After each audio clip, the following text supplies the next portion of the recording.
उपाय है। हनुमान जी भगवान राम से जो पहली मुलाकात होती है ना, तो कहते हैं कि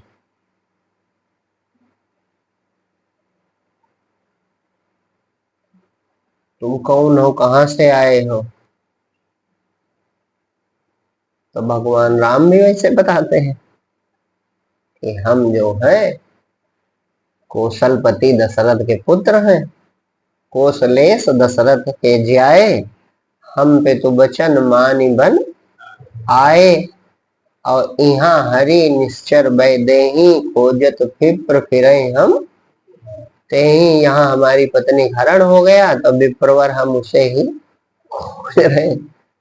अब विप्र भेष है तो भगवान कहे विप्रवर, लेकिन हनुमान जी भक्त हैं पूर्ण, सच्चे विप्र हैं।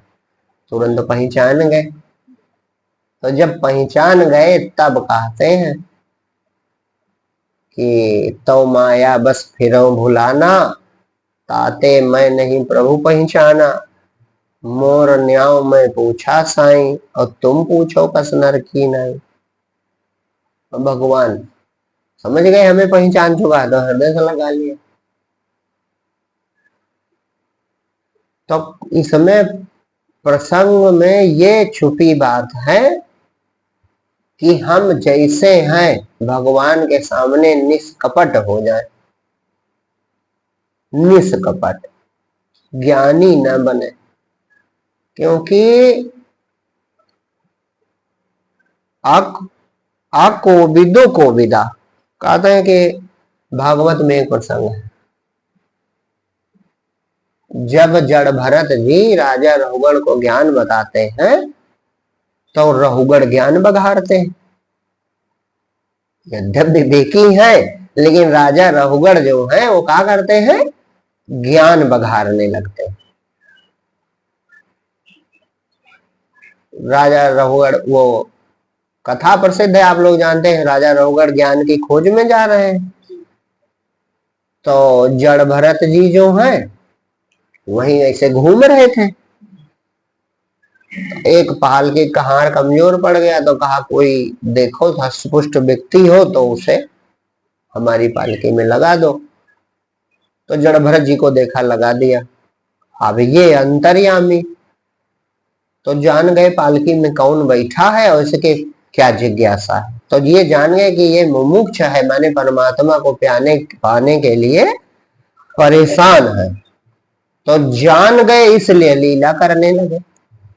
नई कथा ये भी लिखी है कि कुछ ही दिन पहले उनके साथ एक घटना हुई थी कि एक कोई डाकू वो पुत्र के लिए यज्ञ करा रहा था, और तांत्रिक कोई डाकुओं सरदार था, तो उसके पुत्र नहीं होता था। तो एक तांत्रिक से मिला, तो उसने कहा कि पुत्र तो हो जाएगा, ये कि यज्ञ करनी पड़ेगी। तो कहा करवा दो। तो कहा उसमें मनुष्य की बलि देनी होगी। तो उसी कथा में प्रसंग में लिखा है कि कितना शांत है व्यक्ति। तो बलि के लिए कहा सर्वांग शरीर हो, कोई अंग कटा पिटा ना हो, पूरा शरीर स्वस्थ हो। अब ये अवधूत घूमा करते थे। अवधूत माने दिगंबर, वस्त्र नहीं पहनते थे, वो दशा बहुत ऊंची होती है। तो देखा हष्ट पुष्ट व्यक्ति, तो इनको बलि के लिए लेके चला गया, और बढ़िया जो है स्नान कराया और तिलक लगाया, माला पहनाई, बलि के लिए लेटा दिया और कुछ ना बोले। सोचो कितनी बड़ी क्षमता, कितनी बड़ी क्षमता होगी आत्मज्ञानी में। जब ब्रह्मज्ञानी होता उसके लिए मृत्यु भी खेल होती है। कुछ बोलबे न किए, कुछ न बोले, ऐसे बैठे रहे। अरे अभी की हम बात बताओ, वृंदावन के उड़िया बाबा बैठे सुबह सुबह प्रवचन करें, सुबह सुबह बैठे प्रवचन करें, उपदेश शिष्यों को। और बस जो है अचानक कहा कि भैया तुम सब लोग जाओ, और यहां पर अभी कत्ल होने वाला। और जान गए उन्हीं की मृत्यु होने वाली। और किसी शिष्यों से कहा जो लोग बैठे थे, कभी या तुम लोग जल्दी जल्दी अपने घर चले जाओ, अभी यहाँ कत्ल होने वाला। और अब सब चकित कि गुरुजी क्या कह रहे हैं। तो खैर डर के मारे चले तो गए, लेकिन कोई गया ना होगा, सब छुपे रहे होंगे, इधर उधर देखा होगा, तभी लोगों ने बाद में बताई घटना। तो चले गए, बस उन्हीं में एक कोई, चाहे जो लोभ रहा हो, हम ज्यादा कारण नहीं जानते हैं। एक बार बाबा ने हम बताया था, उसी में एक आदमी बांका लिए बैठा था, बस वो उठा और उड़िया बाबा का सर काट दिया। वृंदावन की सत्य घटना आपको बता रहे हैं। तो कितनी क्षमता नहीं, आदमी पुलिस बुलाएगा कि नहीं? जो पहले से जान जाए कि इन्हीं लोगों में हमारा कातिल बैठा है, तो पुलिस बुलाएगा कि नहीं बुलाएगा? है? इसको कहते हैं समदर्शी महात्मा। है? मतलब सुख दुख में विगत स्पृहा, अनुदिग्न, हाँ दधीच मुनि के समान है। अरे इसकी इच्छा है हमें मारने, चलो इच्छा पूरी कर लो। कितनी बड़ी क्षमता, ये अभी की घटना है। तो अगर उड़िया बाबा पूर्ण ब्रह्मज्ञानी ना होते तो क्या कर पाते? अगर केवल अंतर्यामी वाला ज्ञान होता तो जान जाते कि सामने बैठा व्यक्ति हमें मारना चाहता है, तो पुलिस बुला लेते कि नहीं बुला लेते? उन्होंने सत्संग किया, और सत्संग ये कह रहे हैं कि तुम लोग जाओ, यहाँ कत्ल होने वाला है। तो ऐसे अब ये अभी की बात है, तो उस पर तो विश्वास ही कर सकते हो, वो सतयुग की घटना। तो जड़ भरत जी को ले गया, तांत्रिक लिटाया, माला पहनाई, लड्डू खवाया और शांत लेते रहे बलि के लिए। सोचा इनकी इच्छा पूरी हो जाए, शरीर तो मिठेर करता, लेकिन अभी किसी का कल्याण बाकी था, अभी शरीर से कुछ प्रारब्ध शेष था, तो कैसे मर जाए? तो काली मां स्वयं प्रकट हो गई, मैंने परमात्मा हर जगह प्रकट हो गए और सबको मार दिया, सबको, सब डाकू को भी मार दिया, तांत्रिक को भी मार दिया। अब ये मिठाई खा लेते फिर घूमने लगे। तो वहां देखो, हम उदाहरण इसलिए कहने लगे कि क्षमता कितनी बड़ी, वहां कुछ नहीं बोले। और यहां जब पालकी में लगाया तो वो अंतर्यामी भगवान होता, ब्रह्मज्ञानी ब्रह्म होता, वो मनुष्य नहीं होता। यही तो अंतर है। राम, अभी एक चौपाई हमने कही थी, मोरे मन प्रभु अस विश्वासा, राम ते अधिक राम कर दासा। वो ब्रह्मज्ञानी ब्रह्म स्वरूप होता। तो वो जान गए कि जो पालकी में बैठा है ये कौन है, वो सब जान गए। पिछले जन्म की इनकी कथा है। भरत ये अपने 100 भाइयों में सबसे बड़े थे, और ये भारतवर्ष उन्हीं के नाम से है, राजा थे। 1 करोड़ वर्ष शासन किया, 1 करोड़ वर्ष। और उसके बाद इनको वैराग्य हुआ। इनके 9 भाई श्रेष्ठ योगीश्वर थे। कवि हरि अंतरिक्ष पिपलायन, आबिर होत द्रुमिल कर भाजन, चमस और प्रबुद्ध। ये 9 योगीश्वर हुए जो ब्रह्मवेत्ता थे। और 9 भाई 9 छोटे छोटे द्वीपों के राजा थे, और ये पूरे इस अजनाभ खंड के राजा थे। बाद में इसका नाम भारतवर्ष पड़ा। इनके बाबा के नाम से पहले नाभि के पौत्र है, तो नाभखंड था। तो बुढ़ापे में, माने चौथे अवस्था में, इन्होंने राज्य छोड़ करके पुत्र को दे करके और तपस्या करने लगे गंडकी नदी के किनारे। तो एक हिरणी गर्भवती थी, शेर ने पीछा किया और वो जो है छलांग लगाए, उसका गर्भपात हो गया, वो मर गई। उस बच्चे को पाल लिया था, तो पालने के कारण चित्त उसमें लग गया, तो एक जन्म हिरण का लेना पड़ा इनको। और जब हिरण वाला जन्म मिला तो ज्ञान बना रहा इनको कि मैं भरत हूं। तो ज्ञान बना रहा, तो इसलिए जब ये जवान हुए तो कुछ खाए पिए ना, कुछ ना खाए पिए तो शरीर त्याग दिया।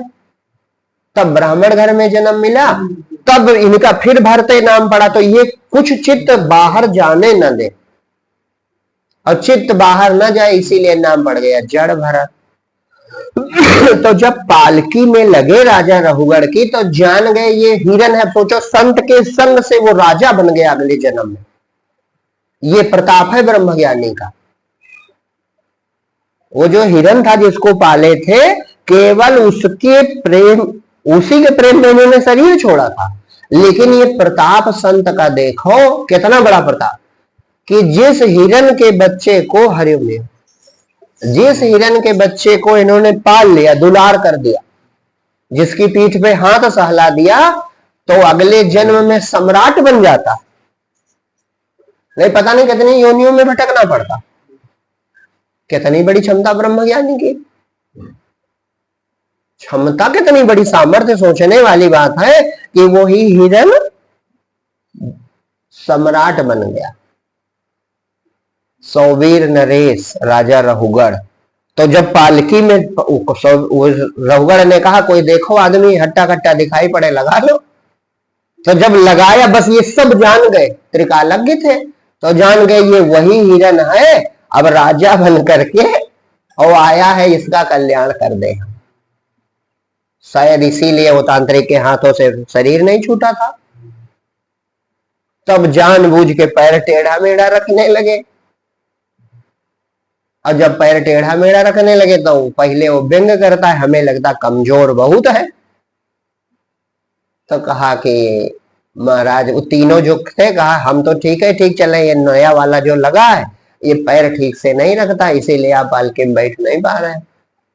और जानबूझ के लीला करें का कोई अज्ञानी, वो सब जान गए कि इसका कल्याण करना है। तो कहा कि नियम होता है, अगर 4 मजदूर लगे हैं, एक को छूट दे तो 3 और काम नहीं करेंगे। तो पहले डांटा, उसके बाद कहा कि पालकी नीचे रखो, इसे हम ठीक ही कर दें, दंड देंगे, सिर इसका कलम कर देंगे, ये कहा। तो पालकी रखी नहीं तो वो हंसे, जड़ भरत जी हंसे। तो जब हंसे तो कहा हंस क्यों रहा है ये पागल, क्या पागल है? तो कहा हंस इसलिए रहे हैं राजन की, जिसे तुम देख नहीं सकते उसे दंड देने की बात करते, जिसे छू नहीं सकते, जिसे स्पर्श नहीं कर सकते, उसे दंड देने की। इसलिए कहा ताकि जिज्ञासु है तो अभी ये पकड़ेगा बात तो रुक जाएगा, उन्होंने इसलिए कहा। तो बात तो पकड़े कि ये बात है तो ब्रह्म ज्ञानी वाली करता है। तो कहा अरे पालकी रोको रोको। तो कहा आप कौन है प्रभु? प्रणाम किया, चरणों में गिरे, समझ गए कि ये अवधूत वृत्ति में कोई महात्मा नहीं है। तो तब ज्ञान बघारने लगे। यही जो बात आई हनुमान जी वाली कि जब ब्राह्मण भेष है, मैंने जब ज्ञान का चोला हम दिखाएंगे तो भगवान दूर रहेगा। तब रहुगढ़ ज्ञान कहने लगे। तो क्या कहा उन्होंने? रहुगढ़ ने कहा कि गुरुदेव आपने कहा कि मैं जिसे देख नहीं सकता हूं उसे दंड कैसे दे सकता हूं?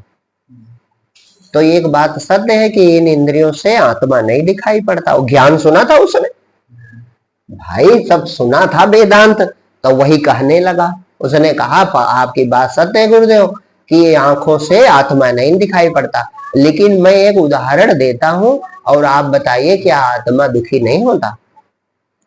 तो उदाहरण उसका बड़ा अनोखा राजा रहुगढ़ का, उसके आगे आप सोच नहीं पाओगे। उदाहरण हम बता रहे हैं, लिखा भागवत में ही लिखा है, उसके आगे आप सोच नहीं पाओगे, बुद्धि नहीं काम करेगी। उसने कहा कि जब चूल्हे पे पतीली रखी जाती है और पतीली में पानी रखा जाता है, पानी में चावल डाल दिया जाता है, तो सीधे देखने में आग जो है चावल को नहीं छू सकती। क्यों? क्योंकि आग तो बेचारी पतीली देख के रह जाएगी, और पतीली में भी पानी है, और पानी में तीसरे स्टेप पे चावल है। लेकिन उसने तर्क दिया, राजा रहुगढ़ ने कहा गुरुदेव लेकिन जब ताप के कारण पतीली गर्म होती है तो पतीली का स्पर्श जल से होने के कारण जल भी खौलने लगता है, और जब जल खौलने लगता है तो जल का स्पर्श चावलों से होने के कारण चावल भी पक जाते हैं। ये प्रत्यक्ष देखा जाता है। इसी प्रकार मैं आत्मा को नहीं देख सकता, ये बात तो सत्य है, लेकिन जब पुलिस पिटाई करती है शरीर रूपी पतीली पर, मान लो पतीली है, तो प्राण रूपी पानी खौलने लगते हैं, प्राण गर्म हो जाते हैं।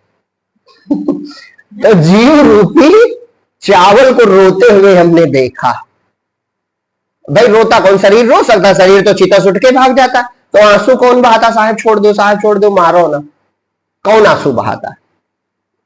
तो कहा जब बेत रूपी आग शरीर रूपी पतीली को स्पर्श करती है तो पहले शरीर गर्म होता है, फिर प्राण गर्म है। तो रोता कौन, आंसू कौन बहाता? यानी अंदर के चावल भी पक जाते हैं। अब है तर्क उसका बढ़िया कि नहीं है? तो कहा आपने गुरुदेव कहा तो मैं आपको देख नहीं सकता हूं, लेकिन मुझे, मैं राजा हूं, मैंने देखा जब दंड मिलता है तो लोग रोने लगते हैं। जब दंड हमारे सिपाही देते हैं तो लोगों को आंसू बहाते देखा है, तो जीव क्यों रोने लगता? तो वहां पर उन्होंने कहा आकोविदा कोविद, माने तुम हो अज्ञानी और बातें ज्ञानियों वाली करते हो।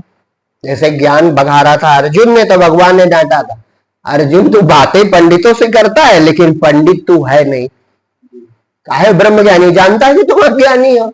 तका जो तुम्हारा उदाहरण है ये सही नहीं। क्यों? अब हम तुम पार नहीं पाएंगे इसके बाद कि पार पाइयो? जितने लोगों विवेक न काम करे कि अब कौन उत्तर है इसके बाद, तो बात तो सही है भाई, जीव रोते देखे ताने पर है, जैसे डंडस बिठाई हुई, अब जीव तो नहीं दिखाई पड़ता, लेकिन जैसे मार पड़ती आदमी क्यों रोने लगता? और शरीर दर्द कैसे अनुभव करेगा? इंद्रियों के द्वारा जीव अनुभव करता है। जब जीव निकल जाता है तो शरीर चिता पे जल जाता, उठ के भागता तक नहीं, तो इसका मतलब जीव प्रभावित होता है। तो उत्तर उन्होंने कहा तू अकोविद होकर कोविदों जैसी, माने ज्ञानी ना होकर ज्ञानियों जैसी बातें करता है। ये तेरा तर्क निहायत मूर्खतापूर्ण। तो उन्होंने दूसरा उदाहरण दिया। उन्होंने कहा, ये हम उदाहरण बता रहे हैं, उन्होंने बहुत व्यापक चर्चा है वहां पर ज्ञान की। इसी उदाहरण के उत्तर में हम बता रहे हैं आपको। पतीली में पानी रखो, आप सब करो, आग भी जलाओ, बस एक काम करो, पतीली में चंद्रमा की फोटो पड़ रही हो या तुम्हारा चित्र पड़ रहा हो, तुम अलग खड़े हो, तो चाहे जितनी आग जलाओ चित्र को पीड़ा होगी? रातों दिन जलाओ, कई बाल्टी जलाओ, कई कुंटल लकड़ी जलाओ, रोएगा, भागेगा? क्यों? क्योंकि वहां प्रतिबिंब मात्र है, वहां चंद्रमा है ही नहीं, वहां आप है नहीं। इसी प्रकार से इस शरीर रूपी पतीली में, प्राण रूपी पानी में उस परमात्मा का प्रतिबिंब पड़ रहा है जो ये रोने लगता है। परमात्मा इससे अलग है, जगत प्रकाश प्रकाशक रामो। तो ये उदाहरण तुम्हारा व्यर्थ है। जैसे वहां सर्वत्र सूरज का प्रकाश, जैसे वो पतीली में सूरज की फोटो पड़े, तो जहां फोटो पड़ रही हो, जहां नहीं पड़ रही, हर जगह सूरज का प्रकाश बराबर है कि नहीं? और चाहे जितने युग तक आग जलाई जाए तो क्या उस प्रकाश को कष्ट दिया जा सकता है? इसी प्रकार आत्मा सर्वत्र भरी हुई है, और वो शरीर रूपी ये जो घड़े हैं, प्राण रूपी पानी, इनमें उनके प्रतिबिंब पड़ रहा है। इसी प्रतिबिंब को जीव कहा जाता है। ये जीव तुम्हारा ही प्रकाश, प्रतिबिंब, अनूठी छाया। तो तुम अनूठी छाया हो, लेकिन छाया होकर भी अब एक विवेक लगाओ कि क्या बिल्कुल निरर्थक? जैसे सूरज का प्रकाश सब जगह पड़ रहा है, ये गौर से समझ लो बात को। तो जो पतीली होगी, माने जहां दर्पण होगा, पतीली माने वो उदाहरण, दर्पण बनने के लिए जल स्थान हो, जल ना हो तो शीशा हो, तो उसमें जो फोटो बनेगी, तो फोटो तो मिथ्या है, चित्र तो मिथ्या है, लेकिन कहा वहां क्या हर चीज मिथ्या है?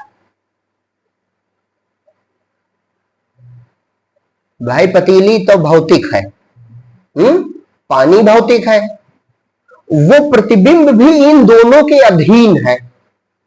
पतीली का पानी फेंक दिया जाए तो फोटो नहीं बनेगी, लेकिन फोटो बनाने वाली का किरणें भी मिथ्या है। और चित्र वही होगा जहां किरण होगी सूरज की, कहीं अलग है। और हर समय किरण सूरज है कि किरण किरण है? हर समय। बस इसी तरह हर समय तुम परमात्मा हो, ये याद रखो। कोई घड़ा फोड़ डाले तो आपका जो मैं उठ रहा है, इंद्रिय बोध, ये नहीं उठेगा, माने फोटो नहीं बनेगा मैं वाला। लेकिन परमात्मा में कोई प्रभाव नहीं पड़ेगा। वही तुम हर समय हो और वो स्वरूप को जान जाओ, बस अमर हो गए। इसीलिए हर जगह आत्म ज्ञान की बात काहे कही जाती, अपने को पहचान, आत्म ज्ञान अपने को काहे के लिए?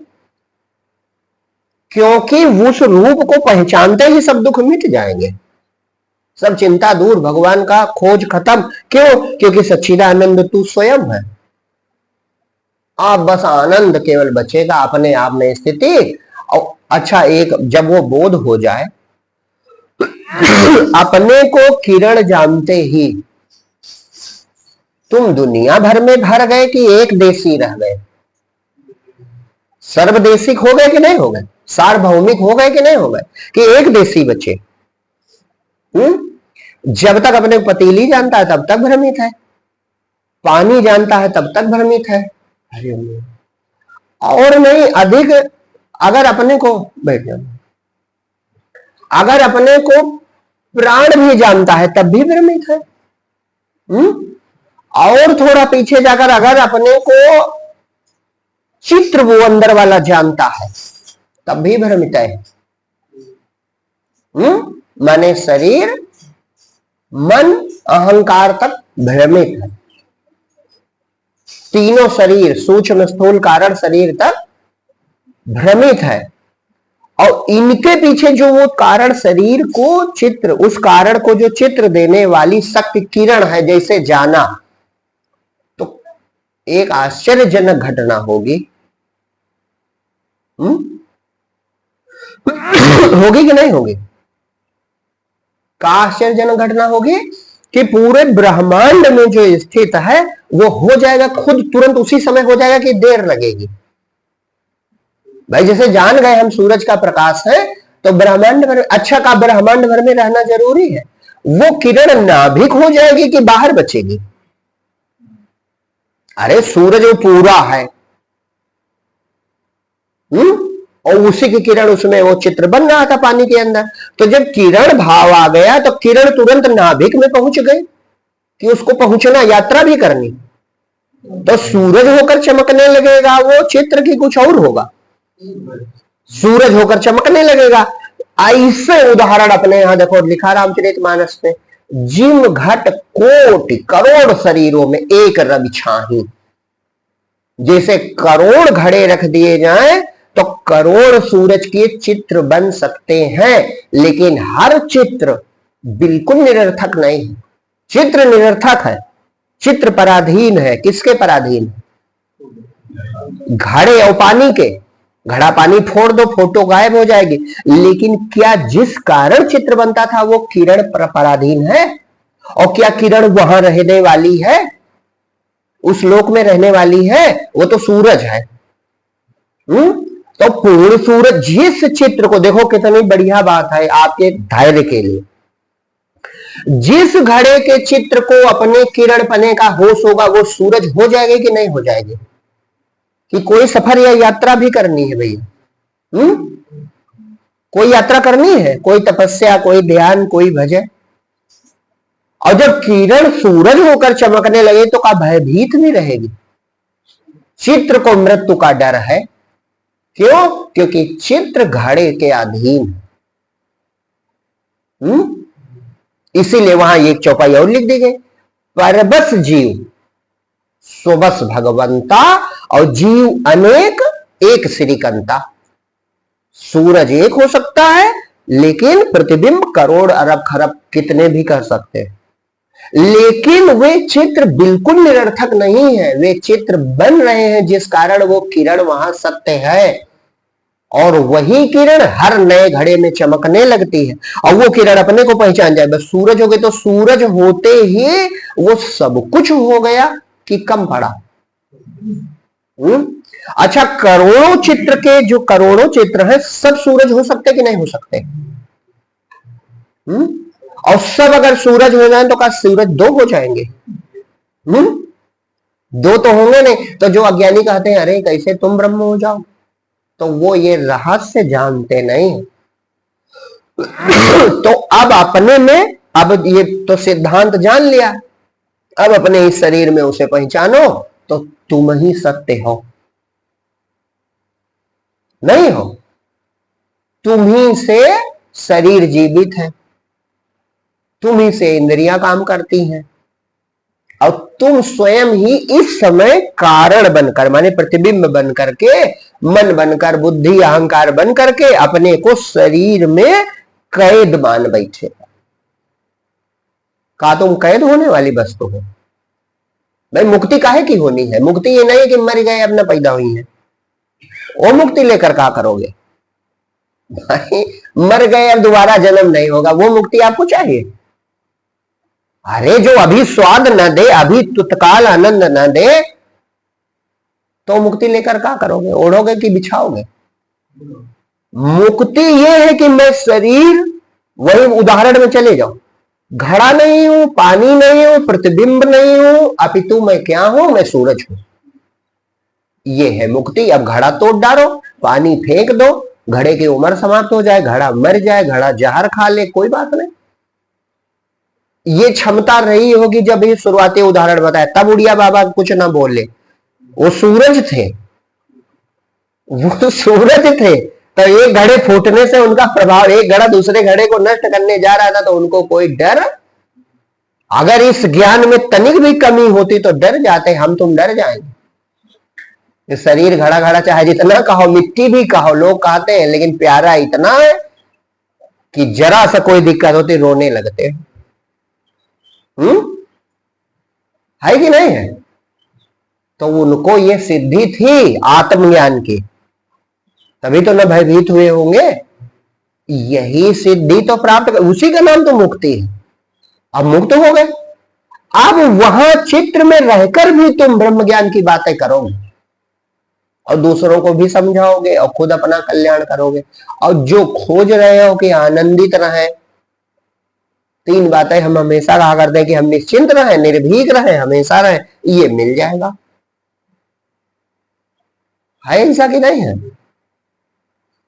तो सरल है, कठिन नहीं है, लेकिन काहे नहीं कर पाते हो? अब यहां पर भगवान कहते हैं कि देवी ऐसा गुणमयी मम माया दुरतया, ये जो मेरी माया है, जैसे हनुमान जी ने वहां क्या कहा था कि प्रभु आपको तो हम पहचान जाते, लेकिन वो पहचान गए तब कह पाते हैं। जागा हुआ आदमी कहता है मैं सपना देखता था, स्वप्न देखते समय थोड़े कोई कहता है मैं सपना देख रहा हूं।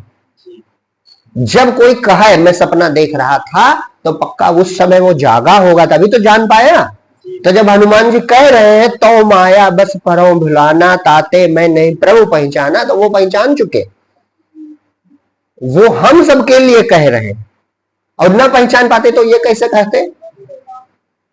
भाई अगर ना पहचान पाते, अच्छा जब तुम पहचान जाओगे, एक और बात, तो सब में भगवान देखोगे कि केवल कहीं कहीं देखोगे?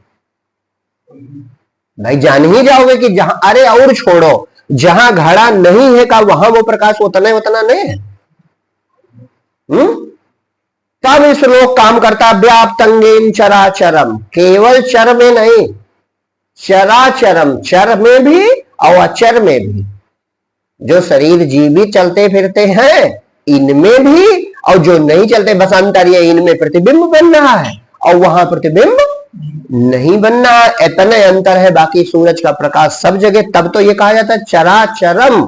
और व्याप्त कहां है? चराचर में व्याप्त है, मतलब जहां फोटो नहीं बनना वहां भी तो सूरज का उजाला उतना ही है। और एक और बात, फोटो नहीं आता जाता, उसी उदाहरण से समझ सकते हो। जो भाई घड़े में जो सूरज बन रहा है, तो जब घड़ा सरकाओ, तो घड़ा तो सरकेगा क्योंकि घड़े के लिए जगह है, पानी भी सरक जाएगा, का अंदर वाला चित्र भी सरकेगा। वो हर जगह पहले से प्रकाश है, का ये आकाश भी सरक सकता है? ये पहले से है। बस इसी तरह तुम पहले से हो हर जगह, न कहीं आते हो न कहीं जाते हो, न कभी पैदा होते हो न कभी मरते हो। ऐसा आपका अपना आत्म रूप है और उसको पहचान लेना ही मुक्ति। मुक्ति का मतलब आनंद, मुक्ति का मतलब स्वतंत्रता, मुक्ति का मतलब जो चाहो सो करो, जो चाहो सो करो। और जो चाहो सो करो, ये कौन कर सकता है? केवल ब्रह्म ज्ञानी, केवल ब्रह्म ज्ञानी कर सकता है, बाकी कोई नहीं कर सकता। सब बंधन में। हाँ, वो सब डरते हैं, होगा करेंगे। शरीर से, शरीर के धर्म से, प्राण के धर्म से, माया के गुणों से बंधे आदमी क्या करेंगे? ब्रह्म ज्ञानी इसके पार हो जाता है, वो सूर्य हो जाता है, और सूर्य होकर ही हमेशा रहता है। तुम भी सूर्य हो, ये उदाहरण याद रखो तो भ्रम न बने।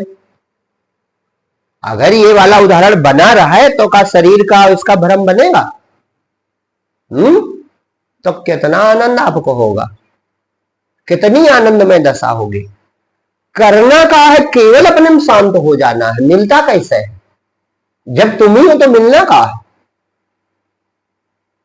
अपने में शांत हो जाओ। सिर्फ अपने में हम नहीं शांत हो पाते, इसीलिए ये जितना साधन का व्यवहार बना है, सिर्फ इसलिए कि किसी तरह जीव अपने घर लौट आवे। इसीलिए भगवान भी कहते हैं, हृदय में मैं हूं, तुम्हारे हृदय में हूं, तुम्हारी आत्मा हूं, मैं तुम्हारे अंदर नहीं हूं। काहे के लिए? कि अपने में किसी तरह लौट आओ। जैसे अपने में लौटे, बस अपने को देखना शुरू किया, और जैसे अपने को देखना शुरू किया, बस अपना रूप प्रकट होता चला गया। और धीरे धीरे एक दिन ऐसा आएगा, सब भ्रम मिट जाएगा, सब भ्रम मिट जाएगा। उसी के सब जो भगवान के नाम है जितने, ये सब नाम उसी नामी के हैं। किसी नाम से पुकारो। काहे? तुम ये न समझ पाओ तो नाम से पुकारो, लेकिन बाहर न जाए वृत्ति। एक डोर पकड़े रहो कि बाहर वृत्ति न जाने पाए। हम जिस परमात्मा का, परमात्मा माने, परमात्मा शब्द विचारो, परमात्मा शब्द का अर्थ विचारो का है? आत्मा माने होता अपना आपा, आत्मा माने अपना आपा। जैसे कोई चिट्ठी पहले चलती थी तो उसमें लिखा जाता था आत्मीय स्वजन, न्योता देते हैं तो क्या लिखते थे? आत्मीय स्वजन माने अपने जैसे। हम भैया, आप हमको बड़े प्राण प्यारे हो, हमारी आत्मा हो, मतलब अपना आपा। तब परमात्मा माने कि तेरा ही परम वह रूप है। जैसे उस सूरज का फोटो का परमात्मा कौन है? सूर्य है कि नहीं? उस प्रतिबिंब का परमात्मा सूरज है कि नहीं? तब प्रतिबिंब की जो किरण है वो सूरज पहले से है कि नहीं? बस यही तो बढ़िया बात है कि इधर होना कुछ नहीं है, सब पहले से है। सिर्फ भ्रम मिट जाना है, होश आ जाना। इसीलिए ध्यान कहा जाता है। ध्यान माने याद आ जाए, अपना पुराना रूप याद आ जाए, बस निहाल हो जाओ। अच्छा, निहाल होने ले देखो कितना बढ़िया, कितना सुंदर सूत्र हम लोग समझ जाए। जैसे शंकर जी गुरु प्रतीक है, गुरु है, भगवान शंकर गुरु है। ये गुरु गीता में लिखा है श्लोक में कि यो गुरः स शिवा प्रोक्ता। जो गुरु है वो शिव नाम से कहा जाता है। तो वो कहते हैं कि प्रेम से प्रकट हो तो मैं जाना। देखो कितनी बढ़िया बात है। मतलब बढ़िया का मतलब स्वाभाविक बात। स्वाभाविक माने ऐसा ही होगा। वो कहते हैं प्रेम से प्रकट हो तो मैं और आपका प्रेम किधर जा रहा है? हम बहुत बार कहे होंगे कि प्रेम में बंटवारा करके देखो तो प्रेम आत्मा की ओर अपने आप आ रहा है, अपना प्यारा है। चाहे जब आप आजमा के देख लो, अभी नॉर्मल साधारण रूप से आप भारत में रहते तो पूरा भारत प्यारा है। ये आपकी समझ है कि भारत देश हमारा है तो प्यारा है। पाकिस्तान से लड़ाई हो जाए तो हम भारतीय हैं, लेकिन अब यूपी और पंजाब में हो जाए तो यूपी प्यारा हो जाएगा। यानी अपनी ओर सिमट गए। और बाराबंकी लखनऊ हो जाए तो बाराबंकी प्यारा हो जाए। और मान लो रामनगर और रामसनेही घाट में तहसीलों में हो जाए तो रामनगर प्यारा। और ब्लॉक में हो जाए, रामनगर सूरतगंज में तो और सिमट गए। गांव गांव में हो जाए तो, और घर घर में हो जाए तो और भाई भाई भी हो जाती है तब अपना शरीर प्यारा है। तो इस क्रम में लोगों ने एक बात प्रचलित है कि प्राण प्यारे, कहीं नहीं इनका भैया ये प्राण है इनके, यानी प्राण बहुत प्यारे हैं और प्राणों पे सवार जीव उससे ज्यादा प्यारा है और जीव परमात्मा है। यानी प्रेम, देखो कितना बढ़िया सूत्र है स्वभाव कि प्रेम से भगवान मिलेगा और प्रेम की धारा अपनी तरफ है। कितना सरल रास्ता, लोग जानते नहीं इस बात को।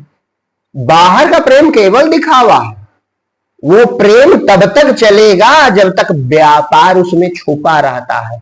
सांसारिक प्रेम में व्यापार छुपा रहता है, व्यापार सूख जाए प्रेम टूट जाता है। बड़े बड़े प्रेमी एक दूसरे को मार तक डालते हैं, जहर दे देते हैं, नहीं होता। वो चर्चक विषय नहीं, हम ये बता दें युक्ति कितनी सरल है। जिसे पाना है यानी अपने स्वरूप को, परमात्मा को पाना है, वो मिलता जिससे है प्रेम से मिलता है। उसकी धारा किधर है? परमात्मा की तरफ है पहले से। कितनी सुंदर बात है, मतलब कितनी बढ़िया स्वाभाविक बात है कि प्रेम से भगवान मिलता है। प्रेम एक तत्व है जो हमें भगवान ने वरदान में दिया है और प्रेम का स्वभाव अपनी तरफ है। हमें अपने प्यारा हो तो अपना बेटा प्यारा, अपना नाम प्यारा, अपना रूप प्यारा, अपनी भाषा प्यारी, अपनी जाति प्यारी, और इनमें सिमटने लगो तो अपनी आत्मा से प्यारा और कुछ भी संसार में नहीं है। यानी पूर्ण प्रेम तब होगा जब आत्मा में पहुंचोगे। काहे? अपना कोई हमें शत्रु न चाहिए। तो जब आत्मा में पहुंचे यानी वो प्रतिबिंब जो है वो किरण को पाया, बस सूरज हो गया। अब सब सूरज के प्रकाश सब अपने हो गए कि नहीं हो गए? अब प्रेम पूरा हो गया। पूर्ण प्रेम के सब प्यासे। एक दिन हमने बताया था ये अद्भुत चीज है जो सबके प्यास है, सबके पास है। प्रेम सबके पास है और सबको चाहिए भी, और चाहे जितना दो घटती नहीं है और चाहे जितना मिल जाए बढ़ता नहीं है। प्रेम बड़ा अद्भुत है अद्भुत कि नहीं है? संतों ने अनुभव किया। बाबा बताया करते हैं कि एक बार बाबा ने आकाशवाणी में सुना। आकाशवाणी में ध्यान में थे तो उसमें सुनाई पड़ा कि पूर्ण प्रीति के दुई पाया, एक ब्रह्म एक माया। माने प्रेम बड़ी चीज है और दो पाया है, एक ब्रह्म और एक माया। माया ब्रह्म को आपस में जोड़ने वाले तत्व का, उस धातु का, उस सीमेंट का नाम प्रेम। ब्रह्म माया को जोड़ दे, उस सीमेंट का नाम कहा है? प्रेम है। बस ये प्रेम है जो ये सब देख रहे हो। यही ये नित्य विहार यही है। जो जानते हैं वो जानते हैं, जो भ्रमित है वो इसे जगत मानते हैं। तो प्रेम कितनी स्वाभाविक बात है कि प्रेम का जो स्वभाव है, जो बहाव है उसका, जैसे पानी का स्वभाव नीचे जाना, वैसे प्रेम का स्वभाव अपनी ओर लौटना। हम जिसे प्रेम करते हैं उसे अपने बना लेना चाहते, उसे अपने मिला लेना चाहते। हम दो होकर के आनंदित नहीं हो सकते। हम दो से एक हो जाए तो आनंदित हो जाए, यही तो है। तब ब्रह्म माया दोनों एक में मिल जाए तो इसी का नाम प्रेम है, इसी का नाम प्रेम है। तब प्रेम की धारा अपने आत्मा की तरफ है। कितना स्वभाव है बढ़िया। और पूर्ण तब हो जाएगा प्रेम तुम्हारा। नहीं तो प्रेम अधूरा है, तुम प्रेम में ढूंढते हैं। क्या ढूंढते हैं? कोई हमसे प्रेम करे, कोई हमें माने, कोई हमें अपना समझे। प्रेम के प्यासे हो कि नहीं हो? और प्रेम तुम्हारे पास है अपरंपार, चाहे सबको प्रेम करो, कम नहीं पड़ेगा। पूरे देश से प्रेम करो, सब देशवासियों से प्रेम करो, अपनी जाति से प्रेम करो, धर्म से प्रेम करो, परिवार से प्रेम करो, कम पड़ेगा? और सब तुमसे प्रेम करे तो ज्यादा हो जाएगा, भोजन ज्यादा हो जाएगा। भोजन ज्यादा भैया नहीं, फिर अपच हो जाएगा। हर चीज ज्यादा हो जाएगी, प्रेम ज्यादा नहीं होगा। सब पूरा देश तुमसे प्रेम करे तो ज्यादा होगा। आघा जाओगे भाई अब रहने दो, बहुत हो गया, अपच हो गया, अब फिर कल देखा जाएगा। होगा? कैसा तत्व है। और अनुभव भी होता है कि प्रेम का, जब दो प्रेमी मिलते हैं तो पोषण का अनुभव होता है। ध्रुव प्रेमी जब आपस में मिलते हैं तो उनको पता नहीं क्या उनसी अलौकिकता, मतलब एक जैसे उदाहरण के लिए आप दो मित्र ही हो और बैठो एक बढ़िया पीपल के नीचे, तो दिन भर बैठे रहो, भूख प्यास नहीं लगेगी। दिन भर बैठे रहो, न भूख लगेगी न प्यास, काहे? वो आनंद प्रेम पोषित करता रहता है। तो कितना सरल और कितना आनंद में गुरु ने रास्ता बताया कि वो आत्मा अपने अंदर है और प्रेम से मिलता है और प्रेम की वृत्ति भी उधर है, तो बस अपने में डूब ही जाना है, आंख मूंद के कुछ और करना, केवल डूब जाना है, सब काम बन जाए। और जब उस सूर्य वाली दशा में पहुंच जाओगे तब वो शक्ति आ जाएगी कि तुम्हारी इच्छा मात्र से सब पहले सो रहा। ये जो हम उदाहरण कहते हैं, ये उदाहरण बहुत तुमको बल देने वाले, जैसे स्वप्न में कोई कर्म हो रहा है कि सब तुम्हारी इच्छा सो रहा। स्वप्न रात में देखा तो वहां बहुत कुछ हो रहा, वो नदी बह रही तुम्हारी इच्छा से बह रही, सूरज चल रहा तुम्हारी इच्छा से, ट्रेन जा रही तुम्हारी इच्छा से जा रहे, वहां कोई लड़ाई हो रही, कोई जीव चला तुम्हारी इच्छा से हो रहा है कि वे स्वयं उसमें कोई दूसरा करता भी है? आप बताओ। स्वप्न में कोई दूसरा करता भी है कि तुम अकेले हो? बताओ। इसी प्रकार यहां भी कोई दूसरा करता नहीं है। यही तो अज्ञान करता हम इति मन्यते अहंकार विमूढ़ आत्मा, हम लोग अपने कर्ता मान बैठे, यही तो गलती हो गई। जिस तरह स्वप्न जगत में मन के अतिरिक्त कोई कर्ता नहीं होता, इसी तरह इस ब्रह्मांड में परमात्मा के सिवा कोई कर्ता नहीं, वो अकेला करता। ये सब मूर्तियां उसी के द्वारा गतिमान है। तो जब वो तुम हो जाओगे, अपने परमात्मा से मिल जाओगे, तो तुम जान जाओगे कि हम ही से सब नियम से ग्रह नक्षत्र काम कर रहे हैं। जो ब्रह्म ज्ञानी है उनकी भाषा तो पहले पढ़ो। नचिकेता को बोध हुआ तो वो कहता है मुझसे ही ये नियम से ग्रह नक्षत्र गतिमान, मुझसे, मेरी ही आज्ञा से सूर्य चमक रहा और मेरी ही आज्ञा से वायु गतिमान है। जनक को बोध हुआ, वो भी ऐसे बोलते। जो आत्म बोध में पहुंचा तब भाषा बदल जाती। काहे? वो जान जाते कि हम एक ही सूरज थे, कहां एक घड़े में एक चित्र बनके कहां बंधन में थे। कितना बड़ा अज्ञान था, और अज्ञान मिटते पलों भर का तो उसमें काम नहीं कि ऐसा होगा भैया 10,000 साल का अंधकार है, थोड़ा टाइम लागी, ज्ञान न बघारो। ऐसा नहीं होता है।